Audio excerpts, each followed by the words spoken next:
Hey, Rails and Trails people, just out here on Route 28 in Roselle Park, and wanted to show you some of the progress that's been made. And if we come back, take a walk up here.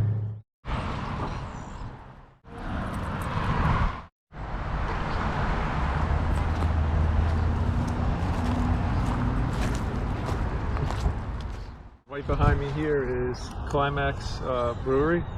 So imagine you could get on the trail right here on the RVR and go all the way up and follow it all the way up to Kenilworth.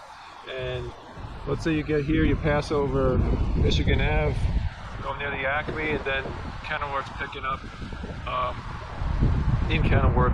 But they're already clearing that patch from the boulevard up through the back, following the golf course, and making a left on to the Easter Greenway.